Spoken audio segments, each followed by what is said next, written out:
യൂട്യൂബിൽ സബ്സ്ക്രൈബ് ചെയ്തില്ല? ഇല്ല, ചെയ്തില്ല. വേഗം ചെയ്തോളൂ, വേഗം ചെയ്തോളൂ, വേഗം ചെയ്തോളൂ. തീർച്ചയായും സാർ. ഹായ് ഫ്രണ്ട്സ്, ഇന്നത്തെ കമ്പ്യൂട്ടർ മലയാളം ട്യൂട്ടോറിയലിൽ ഞാൻ നിങ്ങളുമായിട്ട് പങ്കുവയ്ക്കുന്നത്, നമ്മൾ ഒരു കമ്പ്യൂട്ടർ അല്ലെങ്കിൽ ഒരു സിസ്റ്റം വാങ്ങിച്ചു കഴിഞ്ഞാൽ ആദ്യമായിട്ട് കമ്പ്യൂട്ടറിനെ പറ്റിയിട്ട് കുറച്ച് കാര്യങ്ങൾ അറിയണം. ആ കമ്പ്യൂട്ടറിൽ ഏതാണ് വിൻഡോസ്, ഏത് വിൻഡോസാണ് ഇൻസ്റ്റാൾ ചെയ്തിട്ടുണ്ട്, അതിൻ്റെ ഡ്രൈവേഴ്സ് എന്തൊക്കെയാണ്, അതിൻ്റെ ഡിവൈസസ് എന്തൊക്കെയാണ്, അതിൻ്റെ എക്സ്റ്റേണൽ ഇൻറ്റേർണൽ ഡിവൈസ് ഏതൊക്കെയാണ് യൂസ് ചെയ്തിരിക്കുന്നത്, അതിൻ്റെ സ്പീഡ് എത്രയാണ്, റാം ഏതാണ് യൂസ് ചെയ്തിരിക്കുന്നത്, പ്രോസസ്സർ ഏത് കമ്പനിയുടെ ഏതാണെന്ന്, അതിനെക്കുറിച്ചെല്ലാം നമ്മൾ ഒന്ന് ജസ്റ്റ് അറിഞ്ഞിരിക്കണം. അപ്പോൾ നമ്മൾ ആദ്യമായിട്ട് നമ്മുടെ കൈമേലായിട്ട് ഒരു കമ്പ്യൂട്ടർ കിട്ടിക്കഴിഞ്ഞാൽ അതിൻ്റെ ഇൻഫർമേഷന് വേണ്ടി നമ്മൾ ആദ്യം തന്നെ 2-3 കാര്യങ്ങൾ ഞാൻ നിങ്ങളോട് പറഞ്ഞു തരാം. അതിലാദ്യം നമ്മൾ ചെയ്യേണ്ടത് മൈ കമ്പ്യൂട്ടറിൻ്റെ റൈറ്റ് ബട്ടൺ അടിച്ചിട്ട് പ്രോപ്പർട്ടീസിൽ പോകാം.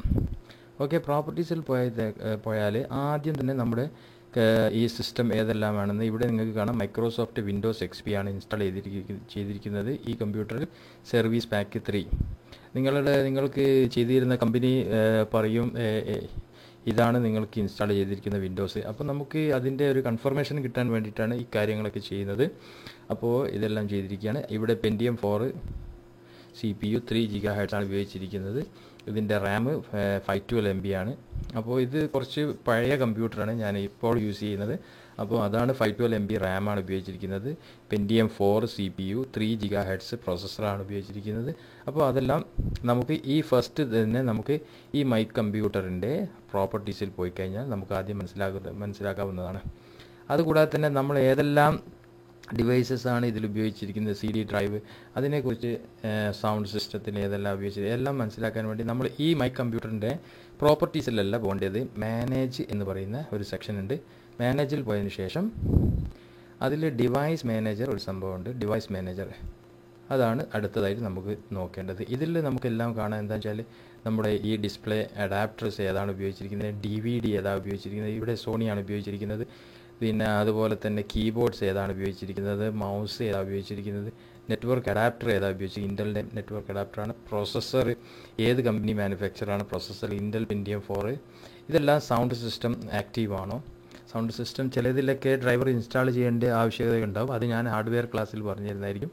അപ്പം ഇവിടെ ഉപയോഗിച്ചിരിക്കുന്ന ഹാർഡ് ഡ്രൈവറൊക്കെ ഓക്കെ ആണോ എന്നതിലേക്ക് നമ്മൾ അഥവാ ഒരു ഡ്രൈവർ ഇൻസ്റ്റാൾ ചെയ്തത് കംപ്ലൈൻ്റ് ആണെങ്കിൽ ഇതുപോലെ യെല്ലോ കളറിൽ കാണിക്കുന്നതായിരിക്കും. ഇവിടെ നിങ്ങൾക്ക് കാണാം DVD CD-ROM ഒരു യെല്ലോ കളറിൽ.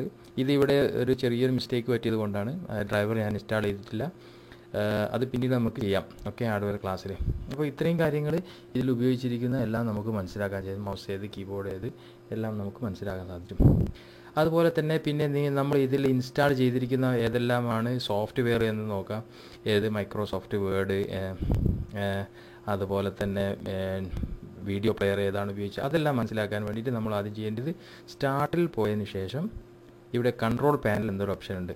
കൺട്രോൾ പാനലിൽ പോയതിന് ശേഷം ആഡ് ഓർ റിമൂവ് പ്രോഗ്രാംസ്, അതാണ് നമ്മൾ സെലക്ട് ചെയ്യേണ്ടത്. ആഡ് ഓർ റിമൂവ് പ്രോഗ്രാം എടുത്തു കഴിഞ്ഞാൽ നമുക്ക് എന്ത് മനസ്സിലാവും, ഇതിൽ ഇൻസ്റ്റാൾ ചെയ്തിരിക്കുന്ന ഓരോ സോഫ്റ്റ്വെയർ പ്രോഗ്രാംസ് ഏതെല്ലാമെന്ന് മനസ്സിലാക്കാം. ഇവിടെ നമുക്ക് നോക്കാം. ഇതാ അഡോബ് ഫ്ലാഷ് പ്ലെയർ ഉണ്ട്, Cam Studio, Google Chrome, KM player ഉണ്ട് വീഡിയോ പ്ലെയർ ആയിട്ട്, Mozilla Firefox, total video converter, WinZip, ഇതെല്ലാം സിസ്റ്റത്തിന് ആവശ്യമുള്ള അതെല്ലാം ചെയ്തിട്ടുണ്ടോ എന്ന് നോക്കണം. അത് ചെയ്തില്ലെങ്കിൽ നിങ്ങൾ പറയണം എനിക്ക് മൈക്രോസോഫ്റ്റ് MS വേർഡ് വേണം, അഡോബ് ഫ്ലാഷ് പ്ലെയർ വേണം, അക്രോബാറ്റ് വേണം, റീഡർ വേണം, അതെല്ലാം എന്നതിനെക്കുറിച്ചൊക്കെ നിങ്ങൾക്ക് പറയാവുന്നതാണ്. അപ്പോൾ നിങ്ങൾ ആദ്യം കമ്പ്യൂട്ടർ കിട്ടിക്കഴിഞ്ഞാൽ ഇത്രയെല്ലാം ചെക്ക് ചെയ്താൽ നിങ്ങൾക്ക് മനസ്സിലാവും. പിന്നെ വേറൊരു കാര്യം കൂടി ഞാൻ നിങ്ങൾക്ക് പറഞ്ഞു തരാം. ഈ കമ്പ്യൂട്ടറിൻ്റെ നമ്മളിപ്പോൾ ഒരു പുതിയ കമ്പ്യൂട്ടർ വാങ്ങിച്ച് കുറച്ചങ്ങോട്ട് എത്തിക്കഴിഞ്ഞാൽ ഏതെങ്കിലും ഡ്രൈവറൊക്കെ മിസ്റ്റേക്ക് വരും. അപ്പോൾ നമുക്ക് ഇതിൻ്റെ ഹാർഡ്വെയർ ടെക്നീഷ്യന് വന്നു കഴിഞ്ഞാൽ ഏതാണ് ഡ്രൈവർ എന്നതിനെക്കുറിച്ചെല്ലാം ചിലപ്പോൾ അറിയാൻ പറ്റില്ല. അപ്പോൾ നിങ്ങൾ എന്ത് ചെയ്യണം, ഈ സിസ്റ്റത്തിൻ്റെ കംപ്ലീറ്റ് ഇൻഫർമേഷന് നിങ്ങൾ സേവ് ചെയ്യാൻ വേണ്ടിയിട്ട് ഞാനൊരു സംഭവം പറഞ്ഞു തരാം. നിങ്ങൾ ആദ്യം തന്നെ വിൻഡോസ് പ്രസ് ചെയ്ത് R എടുക്കുക, അല്ലെങ്കിൽ റൺ കമാൻഡിലേക്ക് പോകുന്നത് അറിയാലോ.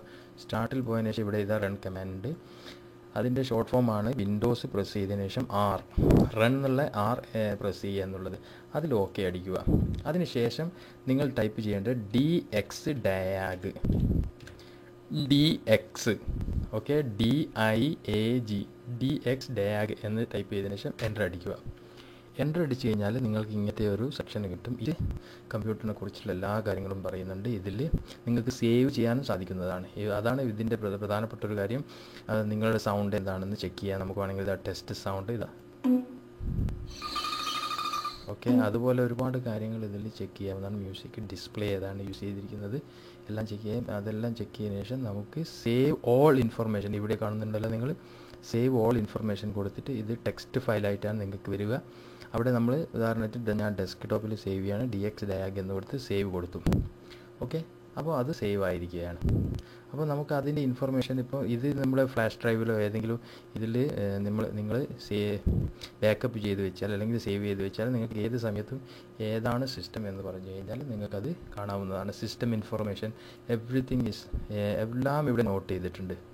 ഏതെല്ലാം ബയോസ്, പ്രൊസസ്സർ, മെമ്മറി, എല്ലാം മാനുഫാക്ചർ ചെയ്ത കമ്പനി. താഴത്തേക്ക് നിങ്ങൾക്ക് പോകുന്നതിനനുസരിച്ച് ഇവിടെ നോക്കാം സൗണ്ട് ഡിവൈസ് ഏതെല്ലാമാണ്, പിന്നെ അതുപോലെ ഡയറക്ടേഴ്സ്, പിന്നെ ഗ്രാഫിക്സ് കാർഡ് ഏതെല്ലാം ടൈപ്പ് ചെയ്തിട്ടുണ്ടാവും.